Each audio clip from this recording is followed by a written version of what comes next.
역사적으로 보면은 대통령이 취임해서 미국보다 일본을 먼저 방문한 케이스는 사실은 보기 드문 광경입니다. 이재명 대통령이 방미를 앞두고 일본을 전격적으로 방문해서 정상회담을 갖겠다 이렇게 발표한 것은 다소 좀 이례적인 일이다 이렇게 관측이 되는데요. 전략적으로는 매우 타이밍을 절묘하게 잡았다 이렇게 평가를 하고 싶습니다. 왜냐하면 이유는 두 가지인데요. 하나는 한일 관계의 공조협력 분위기를 만들고 그거를 지렛대로 해가지고 대미 협상에 임하게 되면 훨씬 더 뒷배가 든다 할 것이다. 또 하나는 지금 트럼프 2.0 시대에 한국과 일본은 전략적으로만 보면은 굉장히 유사한 동일한 위치에 있다고 볼 수 있습니다. 미국으로부터 통상 압력을 받고 있고요. 관세폭탄을 지금 일본도 한국도 똑같이 맞고 있죠. 한국과 일본은 어떤 의미에서 지금 똑같은 입장, 동병상련의 위치에 놓여 있다. 미국하고 관계에서 보면은 한국과 일본이 지혜를 나누고 공조 어떤 전략을 사전에 논의하는 것은 의미가 있겠다. 이런 차원에서 상당히 전략적으로는 의미가 있다. 상당히 절묘한 선택이다. 이렇게 보고 있습니다. 자, 퇴근길 라이브 시작하겠습니다. 오늘은 제가 나왔습니다. 금요일 날 요 퇴근길 라이브는 오랜만에 또 진행을 하는데요. 3,000분 정도 계시네요. 예. 저희가 뭐 다시 보기 올라가면은 또 조회수가 굉장히 높은데 지금 현재는 또 금요일이어서 그런지 조금 뭐 저녁 약속 가신 분도 계신 것 같고요. 좋아요 한 번씩 눌러주시고 공기계가 있다면 또 접속하셔서 동접률을 조금 올려주시면 좋을 것 같습니다. 자, 오늘은 한일 정상회담 이야기 좀 해보려고 합니다. 오늘 교수님 모시고 이제 우리나라가 일본을 먼저 방문하는 이유와 그리고 실용 외교를 앞세워서 나가고 있는 이재명 정부가 과연 일본에서 무엇을 얻고자 하는지에 대해서 외교 안보적인 측면에서 좀 심층적으로 그리고 흥미롭게 말씀해 주실 분을 모셨습니다. 국민대 일본학과의 이원덕 교수님 나오셨습니다. 어서 오세요. 네, 안녕하십니까. 네. 일본학과 교수님이 되신 거는 일본에 특별한 흥미가 있으셔서 그런가요? 뭐 분야적으로 보면 전공이 일본 정치, 외교, 그다음에 한일 관계 이런 걸 공부했기 때문에 일본학과에서 티칭하는 건 뭐 자연스러운 일이라고 생각합니다. 이재명 정부가 들어서서 이전 정부랑 일본의 대일 외교가 좀 톤이 많이 달라졌나요? 이재명 대통령께서 그 야당 지도자 시절에는 일본에 관해서 아주 독하게 말씀을 많이 하셨습니다.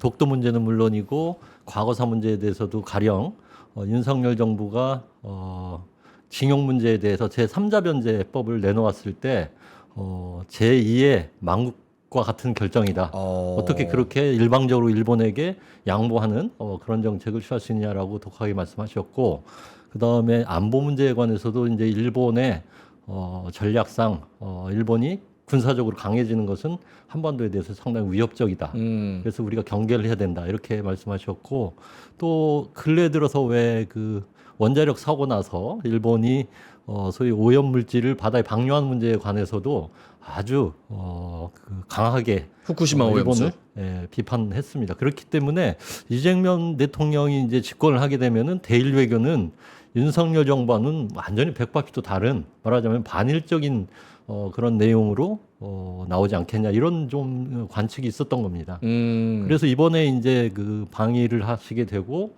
또 방일에 앞서서 카나다에서 정상회담도 했고 전화회담도 했고, 또 8.1절 광복절 맞아서 그 경축사도 내놨는데, 그 내용을 보면 상당히 일본하고 앞으로 미래 협력을 해 나가겠다. 평생 협력해 나가겠다.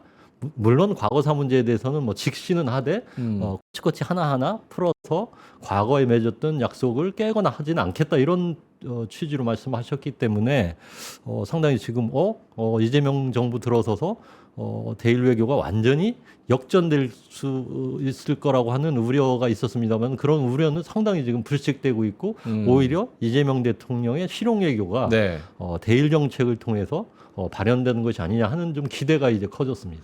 말씀하신 거를 받아서 질문을 드려보자면, 이제 본론으로 들어가 보자면, 사실 우리나라는 이제 대통령이 취임을 하면 원래 관례적으로 전통적으로 미국을 먼저 만나는 게 이제 우선인데, 이번엔 정말 파격적으로 일본을 거쳤다가 미국으로 또 간단 말이에요. 네. 그리고 또 일본 가서 중요하게 얘기해야 되는 게 또 군사 쪽, 안보 쪽 이런 쪽도 이야기를 해야 되고 일단은 일본을 먼저 방문하는 가장 큰 이유, 그 큰 틀 뭡니까? 아마 역사적으로 보면은 대통령이 취임해서 미국보다 일본을 먼저 방문한 케이스는 아마 이승만 대통령 초기에 우리 네. 해방 이후에 초기에는 있을지언정 그 이후에 사실은 보기 드문 광경입니다. 그래서 지금 이재명 대통령이 방미를 앞두고 일본을 전격적으로 방문해서 정상회담을 갖겠다 이렇게 발표한 것은 다소 좀 이례적인 일이다 이렇게 관측이 되는데요. 저는 한마디로 말하면은 상당히 대미 이 협상을 앞두고 일본을 방문해서 먼저 한일 정상회담을 갖는 것은 전략적으로는 매우 타이밍을 절묘하게 잡았다 이렇게 평가를 하고 싶습니다. 왜냐하면 이유는 두 가지인데요. 하나는 한일 관계의 공조 협력 그 분위기를 일단 만들고 그거를 지렛대로 해가지고 대미 협상에 임하게 되면 훨씬 더 뒷배가 든든할 것이다라고 하는 그런 측면이 하나 있고요. 또 하나는 사실 지금 트럼프 2.0 시대에 한국과 일본은 전략적으로만 보면은 굉장히 유사한 동일한 위치에 있다고 볼 수 있습니다. 미국으로부터 통상 압력을 받고 있고요. 관세 폭탄을 지금 일본도 한국도 똑같이 맞고 있죠. 또 한편으로 안보적으로 보면은 주한미군, 주일미군에 대한 경비를 더 내라. 또는 미군이 지금 한반도하고 한국하고 일본에 주둔하고 있는데 이 소위 동아시아에 주둔하고 있는 미군들의 소위 전략적인 유연성이라고 해가지고 미국 위주로 미국이 원하는 방식으로 이 군을 갖다가 이동하겠다고 하는 그런 명언을 하고 있습니다. 네. 또 북한에 대해서도 일정한 협상 가능성을 지금 열어놓고 있기 때문에 한국과 일본은 어떤 의미에서 지금 똑같은 입장, 동병상련의 위치에 놓여 있다. 미국하고 관계에서 보면은 그렇기 때문에 한국과 일본이 지혜를 나누고 또 공조 어떤 전략을 사전에 논의하는 것은 의미가 있겠다. 이런 차원에서 저는 워싱턴에 가기 전에 동경을 찍고 가는 것은 상당히 전략적으로는 의미가 있다. 상당히 절묘한 선택이다. 이렇게 보고 있습니다. 그렇다면 이번 행보는 조금 더 넓은 시계열로 봤을 때 이전과 비교했을 때는 미국을 우리가 친하게 지낸 다음에 일본이 같이 낑기는 그런 형태였다면 이번 이재명 정부는 일본이랑 일단 우선 친하게 지내는 것을 더 중요하게 생각하겠다라는 그런 메시지적인 의미도 있나요? 아마 대미 메시지는 그런 게 있을 거라고 봅니다. 아시다시피 지금 트럼프 정부도 그렇고 그 이전에 바이든 정부도 그렇고 기본적으로 지금 그 미국이 취하고 있는 세계 전략을 보면은 중국하고의 말하자면 일종의 패권 경쟁에서 미국이 이기겠다라고 하는 기본 전략입니다. 그런 관점에서 보면은 이 동아시아 지역 또는 요즘 흔히들 인도 태평양 지역이다 이렇게 얘기를 하는데 미국 입장에서 보면 인도 태평양 지역에 소위 친미 국가들을 하나로 묶어서 네. 중국과 대항하는 게 굉장히 중요한 과제로 되어 있죠. 동아시아만 놓고 보면은 소위 한미일 말하자면 안보 공조를 통해서 이 지역의 전략을 구현하겠다 이런 생각을 가지고 있기 때문에 우리가 선제적으로 나서서 한미일 협력의 구도를 한일 간에 이미 만들어서 미국을 간다라고 하는 것은 어떻게 보면은 우리의 협상력을 고도로 높일 수 있는 하나의 방책이 된다 이렇게 볼 수 있죠. 요거는 여담으로 그냥 여쭤보면 저희 뭐 일반 사람들은 잘 모르니까 양국에서 정상회담을 한다고 하면 아쉬운 쪽이 그쪽 나라 가는 게 관례예요? 뭐 반드시 그렇다고 말씀드릴 수 없는데요. 일단 한일 간에 좁혀서 말씀을 드리자면은 한일 간에는 소위 정상 간의 셔틀 외교의 관행이 있어 왔습니다.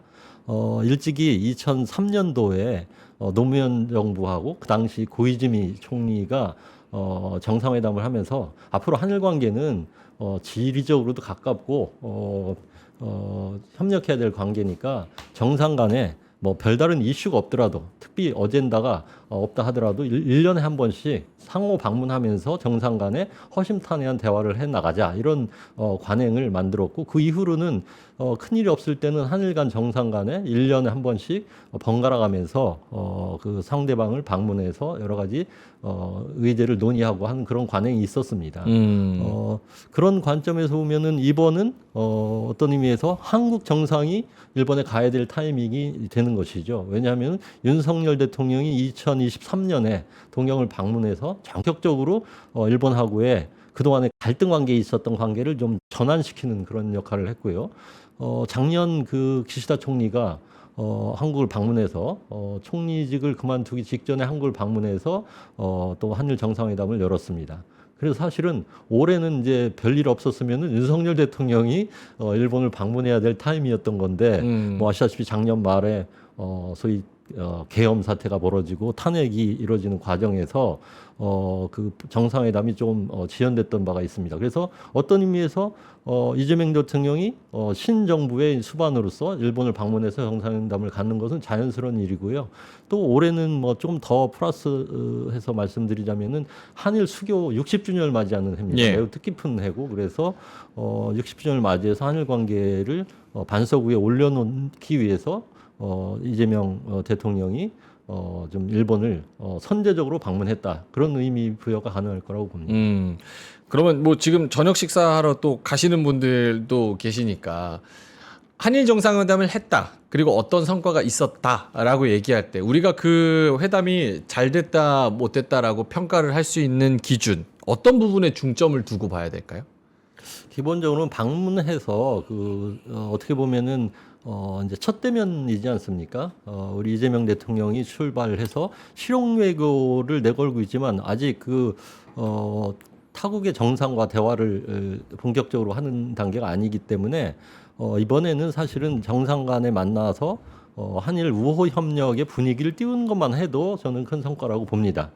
좀 구체적으로 아마 내용을 들어가자면은 한국의 경제적인 차원에서 말씀드리면은 한국이 지금 CPTPP에 가입하는 문제와 관련해서 우리가 아마 상당히 그 적극적인 제안을 할 것이고 일본은 또 그거에 대해서 쾌히 수용하는 그런 아마 합의가 있을 가능성이 있고요.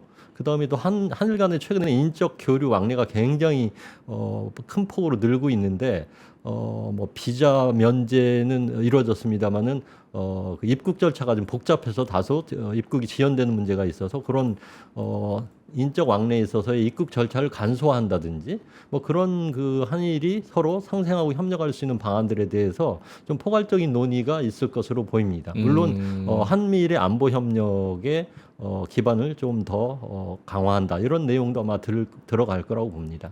그럼 조금 더 무게추를 두자면은 상징적인 부분에서 일본을 방문했다. 그리고 협력을 논의했다. 이런 부분에서도 큰 의미가 있는 거네요. 방문 자체가 상당히 의미가 있는 것이고 우리가 흔히들 얘기합니다만 정상회담을 얘기할 때 실패한 정상회담은 없다 그러거든요. 그러니까 정상회담을 가는다는 것 자체가 양국 간의 협력을 좀 구체적으로 추진하는 큰 그 방향을 잡는 그런 의미가 있기 때문에 아마 이재명 외교 말하자면 어떤 의미에서 지금 출발점에 선 이재명 실용 외교의 스타트 라인을 좀 일본에서 끊는 셈인데 네. 그럴 경우 이제 대일 외교가 앞으로 상당히 공조와 협력의 방향으로 나가겠구나. 그걸 바탕으로 해서 한국의 세계 전략 또는 뭐 외교가 펼쳐지겠구나 하는 그런 인상을 주는데 상당히 이번 정상회담은 큰 기여를 할 것으로 이렇게 봅니다. 중요한 질문을 좀 드리기 전에 개념 정리부터 한번 여쭤보고 싶은데 이재명 정부가 외치는 실용 외교란 과연 무엇인가? 왜냐하면 사실 일본도 그렇고 중국도 그렇고 우리는 사실 감정을 빼놓고는 역사를 빼놓고는 이야기할 수 없는 관계인 거잖아요. 네.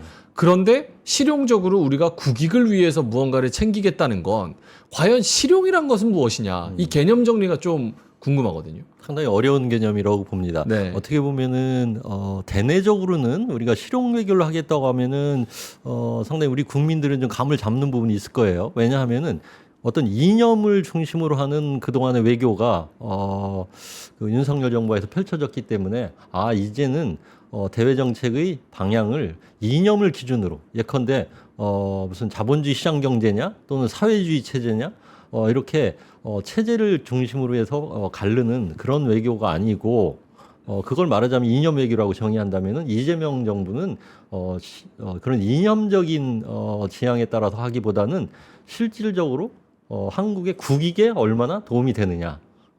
말하자면은 판단 외교에 있어서의 판단의 기준은 국익 증대다, 국익의 실현이다 이런 관점에서 본다고 우리 국민들은 아마 느낄 거라고 생각합니다. 그런데 아마 이게 그 국경을 넘어서 우리가 실용 외교를 한다고 하면은 세상에 실용 외교 아닌 외교가 있을까? 아마 많은 세계의 그 사람들은 바라볼지도 모르겠습니다. 그런 의미에서 실용 외교라고 하는 상당히 막연하고 좀 개념적으로 보면은 좀 애매한 개념이긴 합니다. 그런데 우리가 대비적으로 보면은 이념 중심으로 바라보면 또는 가치 중심으로 외교를 하기보다는 한국에 실질적으로 국익이 되냐 안 되냐를 기준으로 본다라고 하는 건 비교적 우리가 알기 쉽게 이해할 수 있는 측면이 있다고 생각합니다. 좀 약간 이념적이고 감성적인 측면보다는 눈에 보이는 가시적인 경제적 이익, 국익 요거를 더 중심에 두겠다라는 쪽으로 생각을 해야겠네요. 그렇다고 생각합니다. 아주 단적으로 얘기하면은 경제적으로 실익이 있는 쪽으로 대외 정책의 방향을 가져가겠다고 하는 것으로 이해해도 크게 무리는 없을 거라고 생각합니다. 알겠습니다. 그렇다면 요거는 어떻게 봐야 될까요? 8.15 때 이시바 총리는 유감이라는 표현을 집어 넣어서 뭐 그게 뭐 일본 언론에는 뭐 반성이다 아니다라고 좀 이야기가 나오는 것 같고, 또 우리나라는 이재명 대통령이 일본 언론과의 인터뷰에서 위안부와 강제징용 문제에 대해서 합의를 뒤집는 것은 바람직하지 않다. 정책 일관성이 중요하다. 역사단체들은 전 정권의 외교 실책을 바로잡아야 된다라고 이야기를 하고 있는데 이재명 대통령 입장에서는 지금 합의를 뒤집지 않겠다라고 스탠스가 나온 거거든요. 네, 이거는 그렇습니다. 일본과의 관계와 정상회담에서 어떻게 작용할까요? 먼저 이제 그 한 가지 워딩만 좀 수정하자면은 이시바 총리가 우리의 이제 광복절에 해당되는 게 8.15인데 일본의 경우는 그게 이제 전몰자 추도식입니다. 말하자면 패전한 국가이기 때문에 네. 패전 과정에서 전쟁에서 나아가서 이제 그 희생을 당한 많은 전몰자들에 대해서 그 추도하는 그런 행사가 있는데 거기서 유감을 표명한 게 아니고 정확히 어딩을 말씀드리면 반성이라고 하는 표현을 반성. 했습니다. 네, 그거는 일본의 그 최근에 그 총리들이 언명한 내용으로 보면 그 맥락에서 보면은 상당히 진전된 표현이라고 볼 수가 있습니다. 2012년에 아베 총리가 들어서서 우리 국민들도 다 아베 총리의 역사 인식에 대해서는 다 알고 있지 않습니까? 예. 아베 총리가 상당히 그 역사 수정주의적인 입장을 가졌던 그런 총리로서 2015년에 말하자면 전후 70년 담화라고 하는 걸 내서 기본적으로 사죄 반성의 표명은 했습니다마는 더 중요한 거는 그 담화를 발표하면서 우리 후세들이 말하자면 후손들이 더 이상 고개 숙이고 반성하고 사죄하는 거 이제 그만하겠다 이렇게 선언을 했거든요.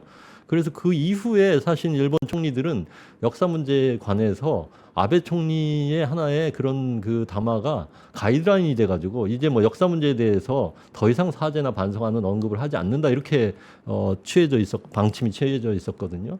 그런데 이번에 이시바 총리가 전몰자 그 추도식에 나가서 소위 그 일본의 과거와 관련해서 반성을 해야 된다라고 하는 입장을 표명한 것은 다소 일본 내에서는 파문이 있는 겁니다. 그러니까 과거사 문제에 관해서 비교적 이시바 총리는 좀 전향적인 입장을 가진 일본의 지도자다 이렇게 자리매김할 수 있고 그런 의미에서 그 우리 대통령이 일종의 역사 문제에 관한 대일 외교에 있어서 그 위안부 문제나 징용 문제에 대해서 더 이상의 일본에 대한 추궁은 하지 않겠다라고 하는 취지의 이제 그 회견을 요미우리 신문을 통해서 했는데 그거는 뭐 저는 나름 의미가 있다고 봅니다. 어떤 의미가 있어요? 왜냐하면은 이재명 대통령이 거듭해서 말씀하신 게 뭐냐면은 국가 간의 합의는 우리는 기본적으로 지키겠다. 그것이 그 국가관계에 있어서의 신뢰니까. 신뢰다라고 하는 그런 입장에 서 있기 때문에 위안부 합의를 지금 정부가 바뀌었다고 해서 그 판을 뒤집는 어떤 그런 정책을 취하지는 않겠다라는 신호고. 그때가 박근혜 문재인 정부 때 이제 위안부 정권이 합의는 바뀌면서 2015년입니다. 네. 2015년 박근혜 대통령하고 당시에 아베 총리 사이에 맺어진, 물론 외상 간의 외무장관 간의 합의로 이루어진 거긴 하지만 정부로 보면 이제 아베 정부와 박근혜 정부 때 맺은 거고요.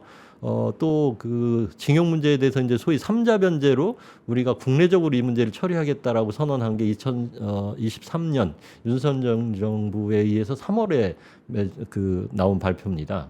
그러니까 사실 우리 국민들은 위안부 합의에 대해서 좀 다소 불만이 있죠. 더 사죄와 반성과 그리고 속죄의 의미를 담아서 배상을 제대로 해야 되는데 일본이 좀 어정쩡한 수준에 머무른 거에 대해서 비판이 있고요. 또 징용 문제에 대해서는 왜 일본 기업이 나서서 배상해야 되는 거를 우리 정부 출연 기관인 재단이 나서서 하느냐에 대한 불만이 다소 없지 않아 있었습니다. 그럼에도 불구하고 이재명 정부에 들어서서 이 문제에 관해서 더 이상 일본을 추궁하는 자세는 취하지 않겠다. 과거사 문제에서는 대자적으로 신뢰를 지키고 약속을 이행하는 방향으로 나가겠다고 선언했기 때문에 일본에서는 다소 이재명 정부가 들어와서 좀 역사 문제에 대해서 강공을 펼칠 줄 알았는데 의외로 좀 역사 화해 쪽으로 나가고 있는 거에 대해서 다소 의아해하는 시각은 있다고 봅니다.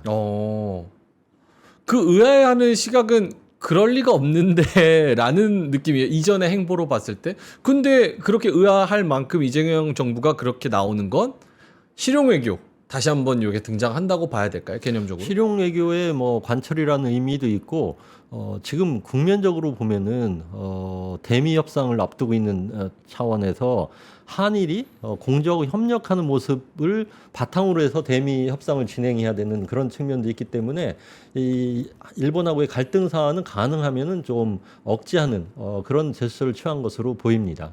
뭐 그게 아니더라도 기본적으로 이재명 정부 들어서서 대일 외교 원칙을 여러 번 천명한 거에 따르면은 역사 문제에 대해서는 뭐 그다지 더 강한 추궁을 하기보다는 일본 측의 성의를 또는 일본 측의 신뢰에 기반한 행동을 우리가 기다리는 자세로 있겠다라고 하는 것이기 때문에 상당히 제가 보기에는 얼마 되지 않았습니다만은 이재명 대통령의 대일 외교의 방향성에 대해서는 상당히 일관성 있게 지금 메시지가 나오고 있는 것으로 보여집니다. 그럼 간단하게 정리를 하자면 우리가 위안부 합의 뒤집지 않을 테니까 너네도 사과다운 사과 한번 해줘. 그러고 요거는 요 정도로 심하게 하자. 뭐 크게 보면 네. 그렇다고 볼 수 있고 지금 일본 내부의 정국을 살펴보면은 이시바 정부가 지금 위태한 상황이거든요. 지난 참의원 선거에서 참패한 이후에 총리를 갈아치워야 된다고 하는 지금 무드가 자민당 내에서도 강하게 일고 있고 또 국민 여론 사이에서도 그런 상황입니다. 그런데 우리 입장에서 보면은 이시바 총리는 가장 역사 문제에 대해서는 전향적인 입장을 가진 지도자다라고 하는 걸 생각하면은 우리 이재명 대통령이 한일 관계를 좀 한국이 주도적으로 풀어간다고 하는 입장에서도 이시바 총리는 상당히 우리에게 유리한 카운터 파트너다라고 하는 측면이 있기 때문에 좀 위기 상황에 놓인 이시바 총리 손을 잡아준다. 그리고 손을 잡음으로 해서 말하자면 일본의 역사 반성의 입장을 조금 더 강화시킬 수 있는 측면도 있다고 생각합니다. 근데 긴 역사로 봤을 때 사실 이게 굉장히 엄청 오래된 논쟁이잖아요. 그렇죠. 이 이슈 자체가. 그러면 지금 서로의 입장을 이렇게 내놓고 어느 정도 악수를 할 수 있는 거는 굉장히 큰 역사적인 사건이라고 볼 수도 있는 거 아니에요? 그런데 뭐 그동안 이제 한일 관계 우리가 60년사 또는 뭐 광복 이후의 80년사를 보면은 이 일본의 소위 그 식민 지배 문제에 관해서는 일본의 이 태도 또는 지도층의 역사 인식이 쭉 전향적으로 변해온 측면이 있다고 생각합니다.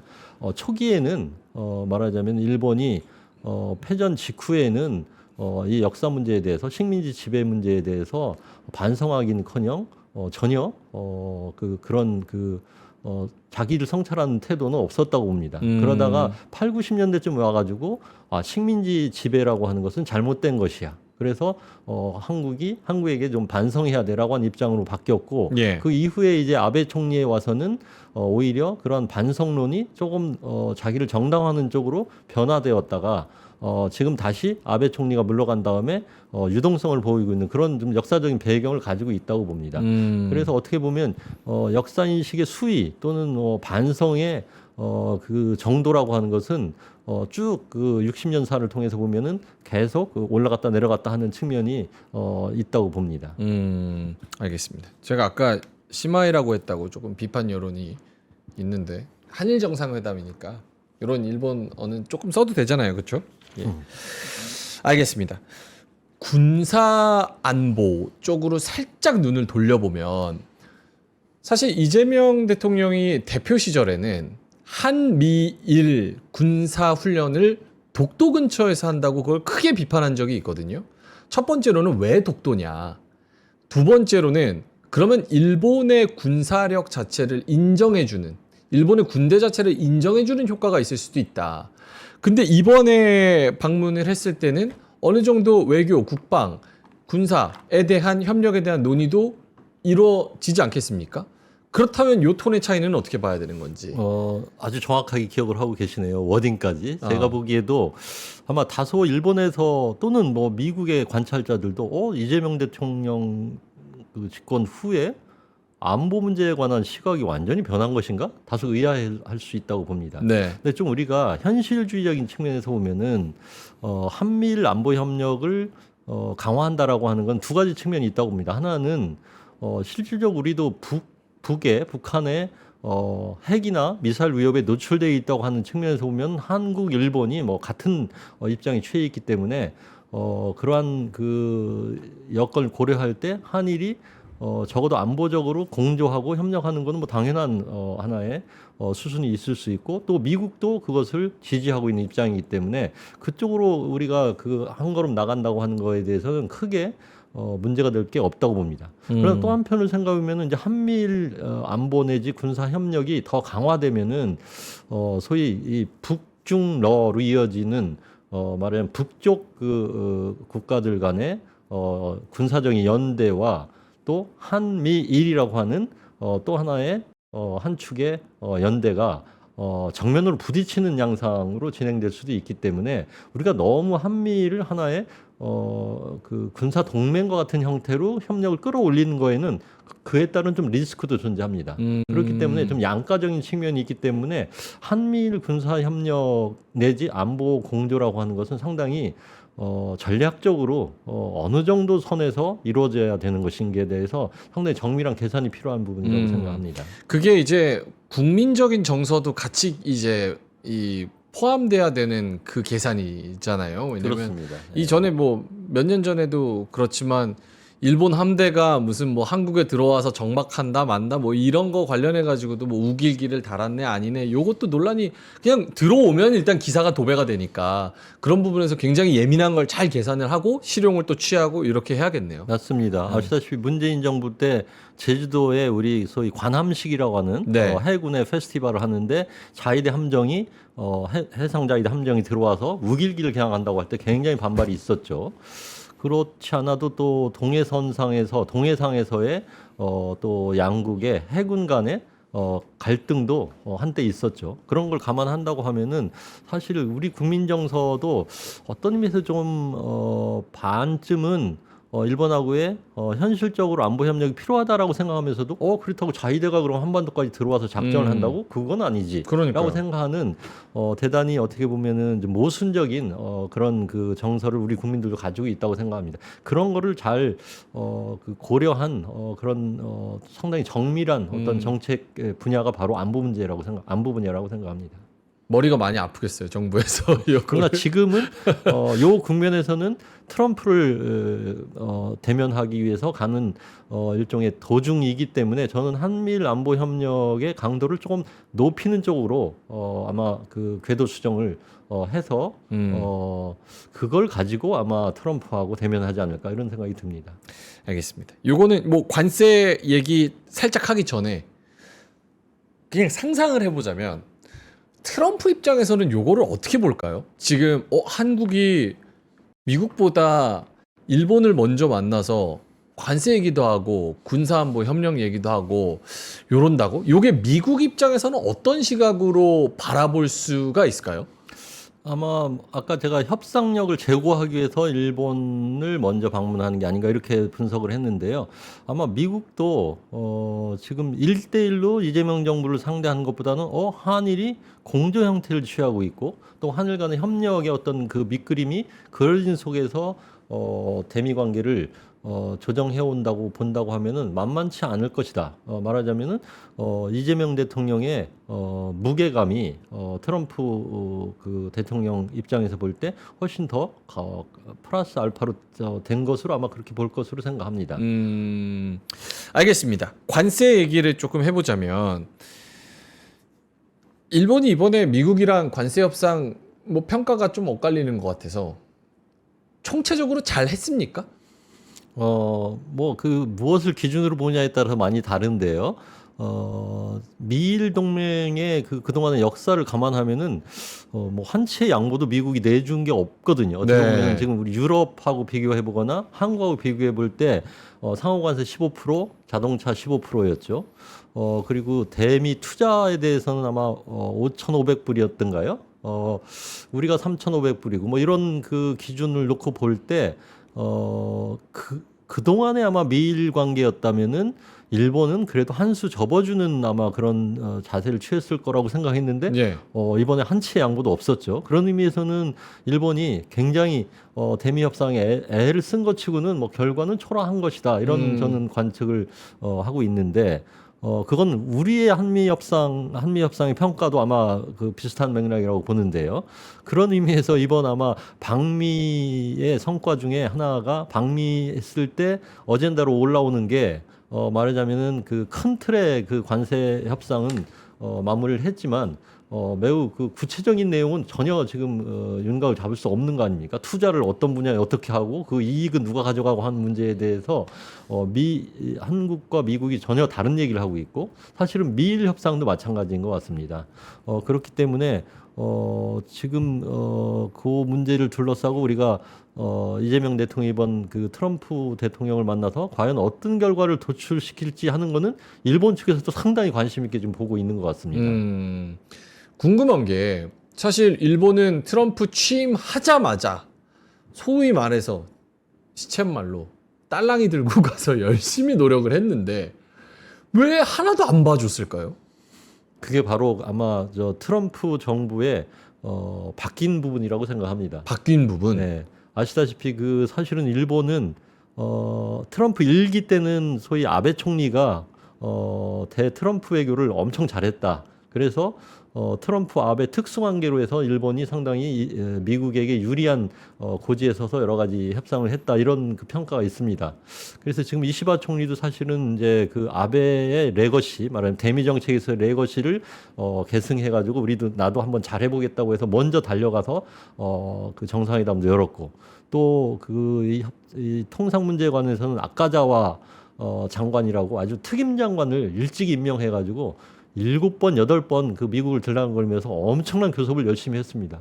근데 뚜껑을 열어보니까 그 결과는 사실은 그렇게 대단한 성과는 아니었죠. 얄짤 없었어요. 그래서 제가 보기에는 트럼프 2.0 시대에는 뭐 일본하고의 관계를 특수하게 보기보다는 거의 지금 모든 나라들을 줄 세워서 아메리칸 퍼스트 미국 입장에서 볼 때 미국의 이익을 극대화하는 쪽으로 협상을 진행하고 있기 때문에 뭐 한치의 그런 그 일본에게 좀 특별히 우대할 만한 공간은 존재하지 않았다고 봅니다. 근데 그게 살짝 납득이 안 간단 말이죠. 왜냐하면 동아시아가 중국을 견제하는 데 있어서 굉장히 중요한 지정학적 위치라고 생각한다면 일본은 영순위로 빠뜨릴 수가 없는 거고 그 다음이 이제 또 뭐 한국이 아닐까라는 생각이 드는데 둘 다 이렇게 줄 세워서 홀대를 해버리면 이거 무슨 생각으로 이러는 걸까? 그래도 줄을 세웠더라도 군기 잡으려고 조금이나마 그래도 차별화가 있어야 우리가 그래도 어느 정도는 이 동맹과 어느 정도 친구 관계이지 않을까라는 생각을 하게 될 텐데 그게 아예 없으니까 무슨 속셈일까? 이런 게 궁금해요. 트럼프식의 뭐 계산 방식이라고 생각합니다. 지금 한일 이 미국 입장에서 보면 어디가 더 중요하냐라는 것은 과거에는 압도적으로 일본이 중요했고 그 다음에 한국이었는데 네. 지금 입장에서 보면 반드시 일본이 더 중요하냐의 문제는 아니라고 봅니다. 왜냐하면은 지난번 우리 그 한미 관세 협상에서도 소위 마스가 등등해서 조선, 원전 또는 뭐 반도체 이런 분야에서 우리 제조업 분야에 있어서 우리 경쟁력이 상당히 있고 사실 미국이 지금 어려워하고 있는 부분을 우리의 투자로서 좀 메꿔줄 수 있는 부분이 있고 그런 차원에서 보면 오히려 산업이나 이런 경제적인 측면만 보면은 미국에게 더 큰 도움을 줄 수 있는 게 일본보다도 한국일 수 있다라고 하는 그런 계산법도 있거든요. 그래서 트럼프는 철저히 계산하고 또 바게이닝하는 그런 정치가이기 때문에 오히려 한국, 일본을 경쟁시키면서 또는 한국과 일본을 디바이드 룰 하면서 자기 이익을 더 극대화하려고 하는 방향의 협상 전략을 가지고 있을지도 모릅니다. 그렇기 때문에 한일이 이런 때 공조 협력을 통해서 오히려 대미 협상을 효과적으로 해 나간다면은 상당히 우리로서는 그 나름 의미 있는 대응 방식이 될 수 있다고 생각합니다. 그런 네. 의미에서 이번 한일 정상회담은 나름 의미가 있다. 그 어느 때보다. 매우 왜냐하면 중요하다. 미국을 상대해야 되는 그 시점에서 일본과 한국이 동병상련의 입장에 처한 입장에서 서로 공조하고 전략을 논의하고 어떤 의미에서 지혜를 공유할 수 있는 좋은 또 기회가 되는 거거든요.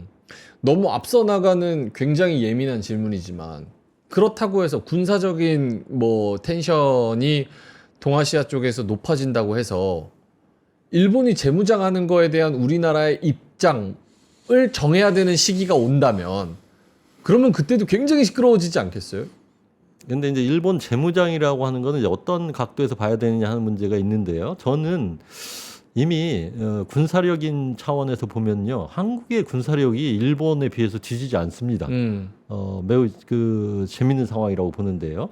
그러니까 19세기 파라다임으로는 일본이 군사 강국이었고 한국은 형편없는 약소국이었고 따라서 일본이 한국을 지배하거나 심지어는 식민 지배까지 했던 네. 그런 상황인데 지금 한일 관계에서 보면은 군사비를 지출하는 양상을 보면 한국과 일본이 거의 비슷하거든요. 또 우리 병력 수는 우리가 더 많습니다. 그리고 몇몇 분야에 있어서는 한국이 오히려 일본을 앞서고 있는 것이기 때문에 일본의 군사 문제나 이런 안보 문제를 볼 때 너무 그 19세기적인 파라다임으로 바라볼 필요는 없다고 봅니다. 오히려 우리가 군사 강국인 측면이 더 있거든요. 그래서 한국에게 도움이 되는 일본의 안보 정책을 우리가 견인해 나가는 그런 상황에 놓여 있기 때문에 반드시 일본의 소위 재무장이 한국에는 치명적인 어떤 위협이 되는 그런 시대는 이미 아니라고 생각합니다. 뭐 새로운 시대를 맞이했을 때 냉정하게 그냥 실용주의적으로 평가했을 때 역사 몇백 년의 역사의 한국의 위치랑 지금 2025년의 한국의 위치랑은 좀 다를 수 있다. 알겠습니다. 뭐 너무 먼 얘기니까 이 정도까지만 하고요. 관세도 마지막으로 여쭤보자면 결국은 미국한테 뭐 안 그런 나라가 있겠습니까마는 한 대 맞은 애랑 두 대 맞은 애랑 같이 협력해서 논의한다고 미국 갔을 때 뭐 도움될 수 있는 게 있을까? 뭐 이런 생각도 드는데 너 관세 협상 어떻게 했어? 우리는 어떻게 했는데 미국이 요런 스탠스더라. 그럼 우리가 요런 거를 서로 말 맞춰서 어떻게 요거를 미국을 잘 현명하게 지혜롭게 이겨내 보자. 이렇게 서로 관세 부분에서도 미국과 일본과 한국이 좀 논의할 수 있는 부분이 있습니까? 충분히 저는 논의를 진행하고 있다고 봅니다. 단지 뭐 정상회담에서 그거를 어젠다로 놓고 또 전 세계 사람들이 바라보고 있는데 우리가 미국에 대항하기 위해서 한일이 앞으로 협조할 거야. 뭐 이렇게까지는 하지 않죠. 그러나 내부적으로 보면은 지금 미국으로부터 받는 프레셔 압박이 워낙 그 동일한 것이기 때문에 그런 전략적인 그 한일 간의 공조나 논의는 충분히 있을 수 있고 지금도 진행되고 있다고 봅니다. 다만 그것을 대외적으로 우리가 미국과 대항하기 위해서 한일이 협조한다라고 하는 그런 식으로 포장해서 굳이 말할 이유는 전혀 없다고 생각합니다. 알겠습니다. 자, 그러면 일본 국내 정치 상황으로 한번 넘어가 보겠습니다. 단도직입적으로 한번 여쭤볼게요. 이시바 총리의 지금 일본 내에서 입지는 어떻습니까? 아주 위태로운 상황입니다. 제가 그 일본의 자민당 통치의 역사를 근 6, 70년간 이렇게 보아도 지금과 같은 상황은 저는 처음 봅니다. 다시 말해서 일본은 자민당이 영구집권하는 거에 가까운 체제 아닙니까? 그런데 지금 작년에 이시바 정부가 들어서고 나서 바로 한 달 뒤에 중의원 선거를 치렀습니다. 우리로 말하자면 하원 선거죠. 하원 선거에서 참패해가지고 과반수를 상실했습니다. 네. 자민당, 공명당, 연립정당의 의석수를 합해도 과반수 미달이 됐죠. 네. 이것만 해도 지금 이시바 총리는 책임을 추궁받아야 되는 상황입니다. 그런데 가까스로 위기를 넘기고 여기까지 왔죠. 그런데 한 달 전쯤에 치러진 동경 도의회 선거에서도 또 참패를 했습니다. 그러고 가장 가까이는 참의원 선거가 7월에 있었는데 네. 7월 참의원 선거에서도 또 참패를 했습니다. 이렇게 돼서 3연패. 이거는 자민당 역사에서 보면은 이렇게 한 번이라도 선거에서 패배한 총리는 반드시 물러간다라고 하는 게 하나의 관행으로 되어 있었던 겁니다. 그래서 지금 자민당 내에서는 난리가 났습니다.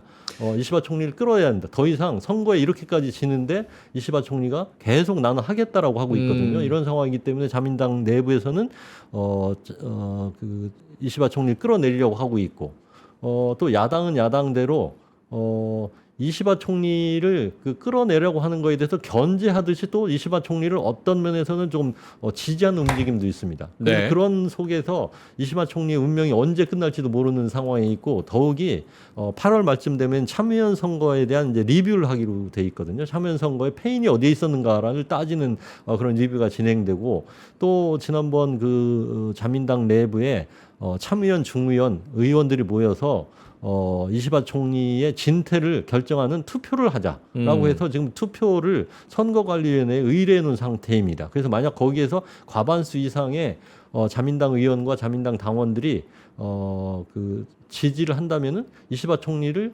끌어내리고 다음 총리를 총재를 뽑는 선거를 해야 되는 상황에 놓여 있습니다. 예. 그러니까 어떻게 보면 한치 앞을 내다보기 어려운 상황에 있는 게 지금 이시마 총리의 운명이다 이렇게 봐야 되는 것이죠. 그런데 그 이시마 총리가 계속 내가 정권을 계속하겠다고 하는 그 배경에는 아주 재미있는 가설이 있습니다만, 내 역사 문제에 관해서는 아베 총리의 말하자면 가이드를 뛰어넘는 어떤 담화 같은 거를 내 의견을 역사 문제에 대해서 반성적인 입장을 표명하겠다라고 하는 그런 의지가 있다고 하는 설이 있습니다. 어느 정도 100% 맞는지는 모르겠으나 만약 그렇다고 하면은 이시바 총리야말로 한국의 입장에서는 가장 바람직한 일본의 카운터 파트너다 이렇게 말할 수도 있는 것이죠. 네. 그러면 만약에 이시바 총리가 더 수세에 몰려서 뭐 일본 차기 총리 후보 뭐 누구죠? 고이즈미 신지로 농림수산성 이 사람이 총리가 되면은 우리한테 더 좋아요? 아니면 이시바가 지금 우리한테 더 유리하고 더 저는 협력적인? 개인적으로는 압도적으로 이시바가 유리하다 이렇게 생각하는 게 그렇습니까? 우선 역사 문제에 대해서 상당히 전향적인 입장을 가지고 있는 지도자고요. 만약에 뭐 고이즈미 신지로의 가능성보다 특히 이제 우리가 우려하는 거는 다카이치 사나이라는 여성 말하자면 여자 아베로 불리는 자민당의 지도자로서 지난번 작년에 자민당 총재 선거에서 사실상 1위를 했던 사람입니다. 예. 그래서 이 여성은 기본적으로 야스쿠니 참배는 물론이고 역사 문제에 대해서 반성하기보다는 비교적 국가주의자적인 입장을 취하는, 말하자면 아베 노선을 계승하는 그런 입장에 있기 때문에 그 여성이 만약 그 차기 지도자로 들어선다면은 한일 관계 또는 중일 관계도 흔들릴 가능성이 있다 이렇게 보는 시각이 있거든요.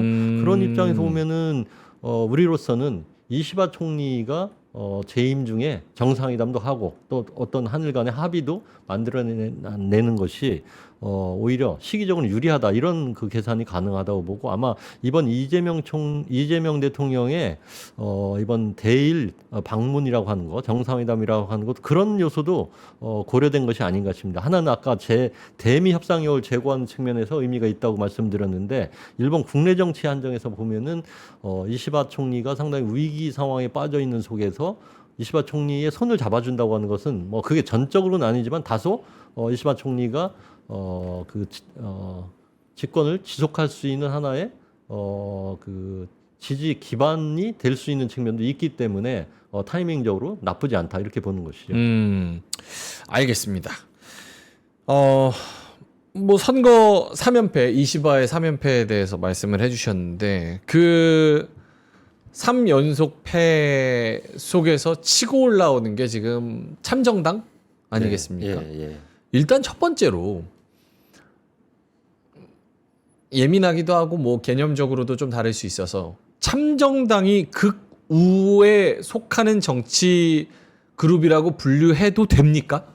대체로 지금 참정당이 하겠다고 한 내용을 보면은 그렇게 되어 있습니다. 우선은 외국인에 대해서 상당히 외국인 대외주의적인 정책을 내놓고 있고요. 말하자면 그들의 정책 슬로건 중에 하나가 트럼프가 아메리카 퍼스트라고 하는 거에 비슷하게 네. 일본인 퍼스트라고 하는 Japanese first. 네.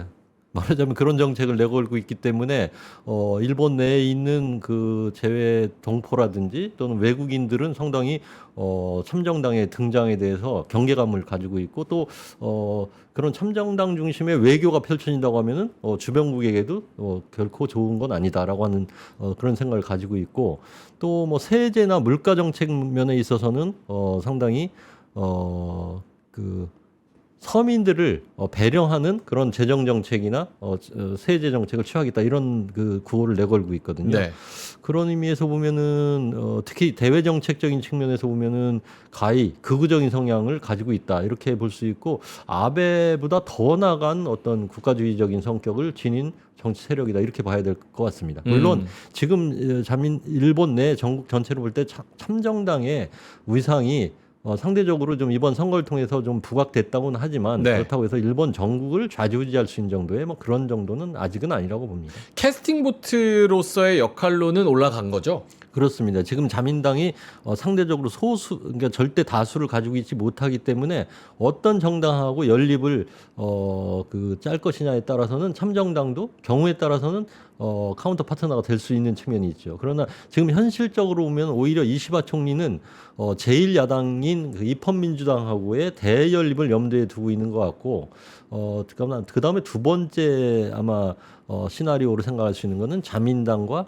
국민민주당, 제3야당인 국민민주당하고의 연대가 있을 수 있겠다라고 하는 설은 있습니다만은 참정당을 연립정권의 파트너로 끌어들여서 새로운 정부를 꾸리겠다라고 하는 것은 다소 현실성은 좀 떨어지는 것으로 보여집니다. 알겠습니다. 저희 50분에 끝나나요? 55분에 끝나나요, 피디님? 55분? 50분? 55분? 알겠습니다. 이 참정당 뭐 좀 큰 틀에서 개념적으로 생각해 봤을 때 지금 사실 뭐랄까요? 누구는 극우가 아니라고 하고 누구는 극우라고 부르는데 전 세계적으로 이제 군국주의 같은 움직임 그리고 뭐 폭력과 야만의 시대 뭐 어떤 이는 또 뭐 부정선거 뭐 이런 것들로 이제 극우적인 음모론적인 그런 이야기들이 전 세계 유럽도 마찬가지고 미국, 브라질, 뭐 우리나라 그리고 뭐 일본도 마찬가지고 굉장히 득세하고 있는 듯한 그런 움직임들이 나타나고 있는데 일본도 그런다니까 저한테는 굉장히 큰 충격이었거든요. 일본의 내부 분위기가 참정당이 득세하는 전반적인 분위기와 이유는 뭐라고 보십니까? 세계적으로 보면은 일본은 극우 세력의 대두라고 하는 측면에서 보면 상대적으로는 조금 덜하다고 보고 있었는데 이번 그 참여연 선거 결과를 보니까 유럽 서유럽에서 나타나고 있는 것처럼 상당히 극우 세력이 좀 약진하는 모습을 보인 것이죠. 그래서 다소 경계를 가져야 되는 측면이 있다고는 봅니다만은 그러나 그 표를 좀 자세히 들여다보면은 상당히 경제적으로 상실감이 많은 세대들의 지지가 그쪽으로 몰린 부분이 좀 있고요. 아까 그래서 소득이 세금 정책이라든지 또는 재정 정책 또는 소비세 문제 이런 것 때문에 좀 젊은 층들이 그 참정당을 지지한 부분이 좀 있고요. 또 한편으로는 자민당에 대한 불만이 자민당 좀 극우 성향을 가진 자민당 지지층이 그쪽으로 옮겨간 부분이 있다고 그렇게 늘 분석을 하고 있습니다. 그래요? 그런 면에서 보면은 다소 우려가 되는 측면이 있지만 저는 일본의 경우에는 그렇게 그 극우 정당 중심의 어떤 정치 재편이 일어날 가능성은 상대로 제약돼 있다고 봅니다. 그래서 좀 일시적으로 그쪽 세력이 힘을 얻은 거는 뭐 분명히 우리가 경계해야 될 요소지만 중장기적으로 볼 때 일본의 정계 재편이 그런 방향으로 갈 거라고는 보기 어렵습니다. 오히려 제가 최근에 일본 정국을 보면은 이시바 총리를 지지하는 그룹은 역사 문제에 관해서 상당히 어떻게 보면은 반성론의 입장에 서 있는 쪽이고요. 그거에 대한 대항을 하고 있는 게 구아베파 세력이라고 할까요? 좀 보수적인 세력들이 한편으로 또 존재해서 그래서 어떻게 보면 일본의 대외적인 방향을 좀 리버럴하고 대외 평화 쪽으로 지향하는 세력이 한편으로 존재하고 네. 또 그거를 견제하고 또 다른 방향, 국가주의적인 방향으로 끌려가려고 하는 세력이 또 한편에 존재하는 그런 구도로 되어 있어서 지금 그 참정당 같은 극우 세력이 또 하나의 기둥을 수립할 정도의 큰 세로 커지고 있다고는 현재로는 보여지지 않습니다. 알겠습니다. 자, 그러면 슬슬 이제 마무리를 해야 되는데 한일 관계의 새로운 시대를 선언한다고 하면 한일 관계에서 뭐 한일만 볼 수 있겠습니까? 미국과 중국과 모든 나라들 지금 뭐 혼돈의 시대 아니겠습니까?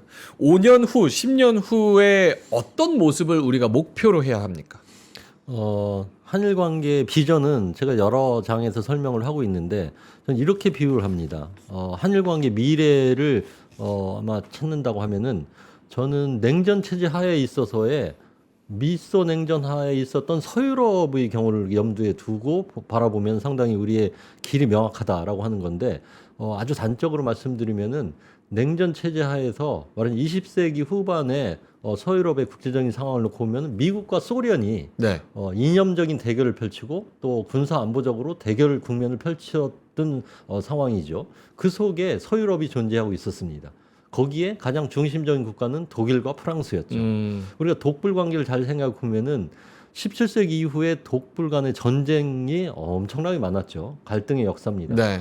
그럼에도 불구하고 독일과 프랑스의 지도자들은 역사 문제를 극복하고 과거사를 극복하고 말하자면 독불 간의 협력 체제를 만들어냈습니다. 협력 체제를 만들어내서 EU를 하나의 통합 국가로 만들어내고 그 속에서 상당히 평화와 공동 번영을 이뤘다. 이런 역사를 우리가 염두에 둔다고 하면은 지금 인도 태평양 또는 동아시아의 공간도 마찬가지입니다.